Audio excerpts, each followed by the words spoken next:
Welcome to the Living Artist Podcast. I'm your host, Preston M. Smith.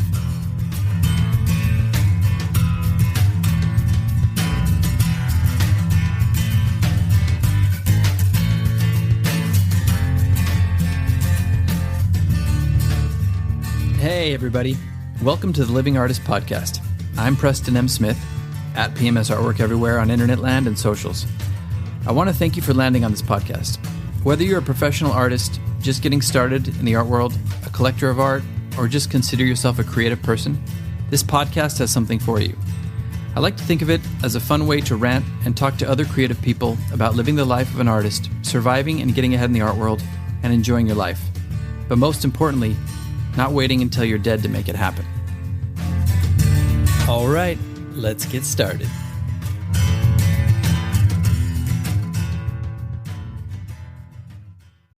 Look, Bumble knows you're exhausted by dating. All the, must not take yourself too seriously, and 6'1" since that matters, and what do I even say other than, hey? Well, that's why they're introducing an all-new Bumble, with exciting features to make compatibility easier, starting the chat better, and dating safer. They've changed, so you don't have to. Download the new Bumble now.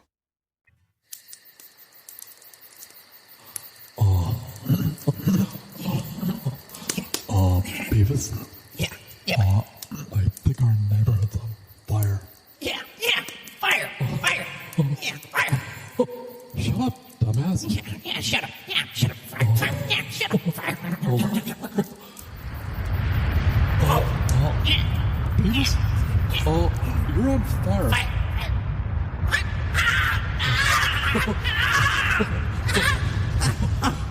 Yeah, my neighborhood's on fire. Wow. As Chef Ramsay would say, wow. Embarrassing. Yeah. Well, that was only a slight exaggeration. My wife and I were up about 2 hours later last night because one of our wonderful neighbors across the street decided to get hammered, get very drunk, and set a car-sized bonfire out on the front lawn, which was shooting up embers into the sky about 60, 70 feet, maybe more. And we saw this light when we were trying to go to bed. And we're like, what is that? And we started seeing it through the window and we started recording it. And then I was like, I got to talk to this guy because he's going to burn our house or somebody else's house or his own house down. So we walked out there and we're like, what are you doing, man? And he was hammered. He was just like, hey. And I was like, dude, you're drunk. Like, what's going on? He's like, I'm just burning some stuff. And I was like, you need to not do this. It wasn't controlled at all. There was nothing around it to protect anything. It was just burning up by the cables, the electrical cables, the trees, the neighborhood. It was like the embers. I was like, look, man, look up here. And it was like the embers were going up and floating over the street. And he's like, no, it's okay. And I was like, it's not okay, man. You're going to set somebody's house on fire or your house on fire. He's like, oh, it's okay. I'm like, why is it okay? Because you're drunk and you're setting a fire in the front and you're watching it. Oh my God. So we talked to him for a long time. And finally he was like, okay, that's the last part. So we had to like stay up and watch this fire and make sure our house didn't catch on fire. It was really insane. I'm not exaggerating. This is not hyperbole. I wish it were, but man, what happens when you get a drunk person and a pyromaniac together and in the same person and you just let them loose in your neighborhood? Well, some bad shit happens. Some hijinks, some ballyhoo, some shenanigans, and maybe some Fire. Oh my God. So anyway, a little bit exhausted. You might not be able to tell from how I am right now because doing Beavis and Butthead kind of woke me up a little bit, which is good. But, I always talk about what's current, what's happening, and these things happen. This fire happened across the street from my house and my studio. I've got a lot of very high-priced items in my house and in my studio, my artwork. I've got, this is my inventory. This is my livelihood. This is like 20 years of work and more. And, some drunk asshole can just decide he's going to set a bonfire across the street and catch your place on fire, catch your studio on fire and burn everything up. It's insane. So you have to protect yourself. You have to protect your art. And even more than that, I just wanted to talk a little bit about kind of standing up for yourself because I have seen an epidemic of people allowing things to happen. I know there are people whistleblowing and calling people out on stuff and out on social media and cancel culture and all that. That's not really what I'm talking about. I'm talking about advocating for yourself, whether that's like what I've been going through in the medical community where nobody has been helping and people have been gaslighting you and stuff like that. You have to advocate for yourself because nobody else will. You also have to stand up for yourself and your art.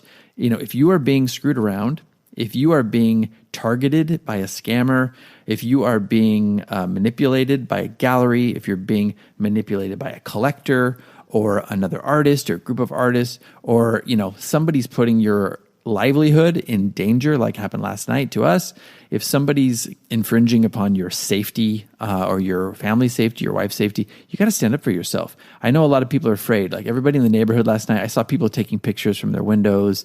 I see people this morning looking at it and shaking their head and like, what's going on? But I didn't see anybody else out there, standing up for themselves. And look, I'm going through a crazy thing with my medical things. I haven't really got into it, but I've got new data on my medical history and stuff. And, I'm definitely not in a stage where I need my nervous system taxed anymore. I really need to be in a calm environment to heal. But look, this stuff was happening and I had to go out there and I had to say something. I didn't approach him in a mean way. I tried to reason with him as much as you can reason with a drunk person. And, I just stood up for myself, for my wife, and for our neighborhood. And my wife came out and joined me too and was also helping in the battle with this person. Nobody will thank you for these things, but you probably prevented somebody's house burning down, maybe some deaths, damage to property, and who knows what else. And I'm sure people appreciated it, even though nobody else will say anything or nobody else will stand up for it. They're just going to take pictures. Nobody called the cops. Nobody called the fire department. But we were going to do that, but we decided, look, this is our neighbor. We're going to reason with the person first. And luckily, it worked. But this is what you have to do. I know people, I have good friends whose entire studios have burned down. And sometimes you can't help that. Sometimes there's nothing you can do about it. It's a freak accident. It's a force of nature, like an earthquake or a tornado or something like that. Sometimes you can't do anything, but we can put in place some things to protect ourselves. We can put cameras up. We could install sprinklers. We can make sure we're storing our art in a place that's not in a flammable area, or we can make sure we're not using old school turpentine and leaving that out.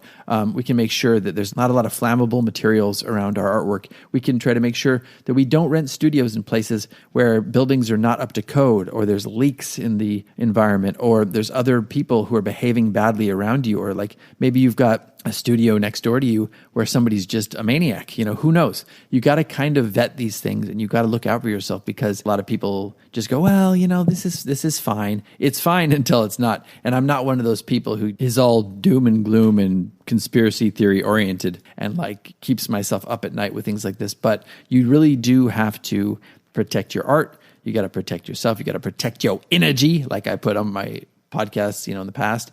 You got to do all these things. If somebody is taking advantage of you in a gallery, there is a tendency to be like, well, you know what? I don't want to make any waves.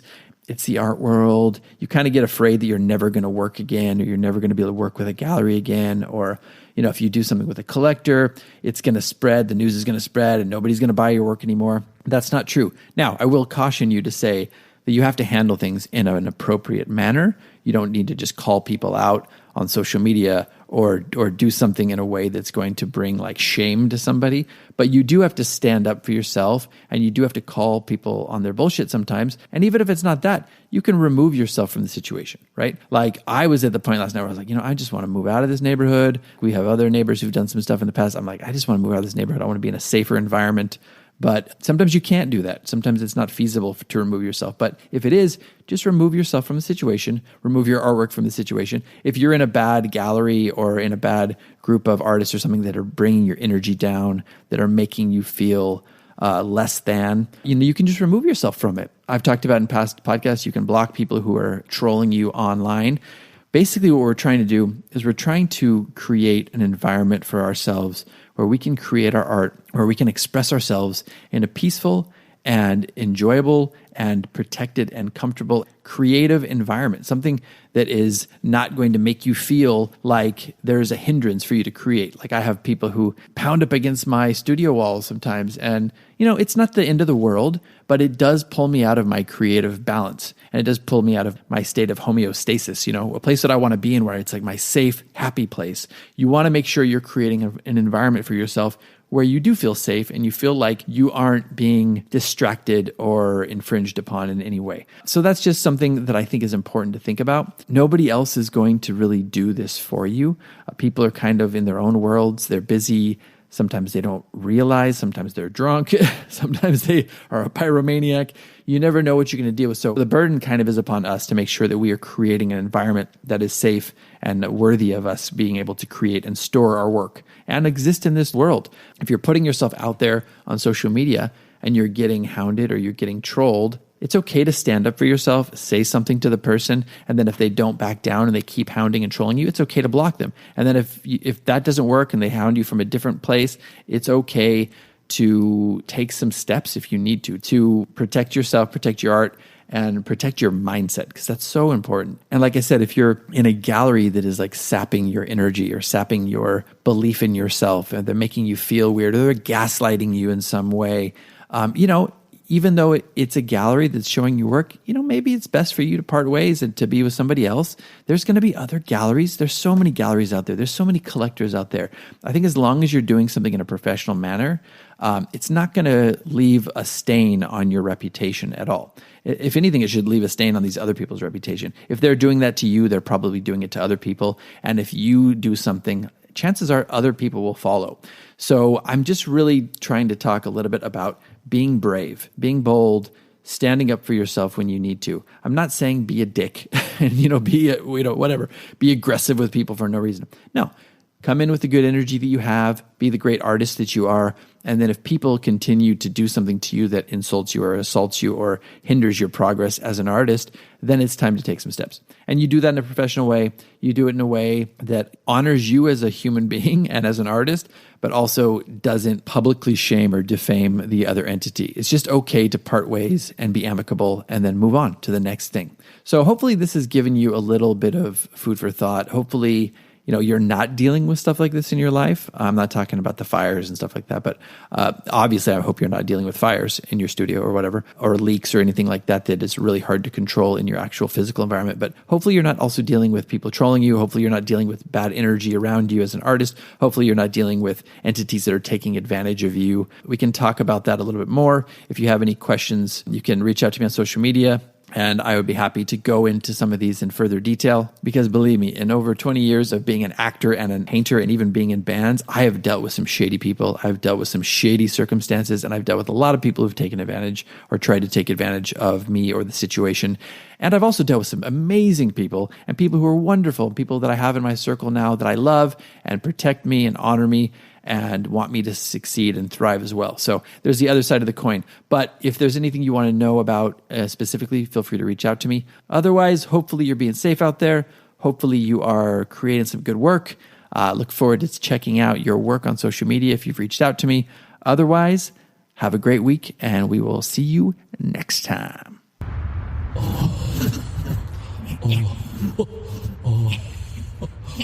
Damn it, boys. Now that's not funny now. Gosh darn it. It's kind of funny, sir. Now if I told you once, I told you 1,000 times. Stop setting fire to my lawn ornaments and stop jumping around like a bunch of spider monkeys. Oh, damn it. Now I give up.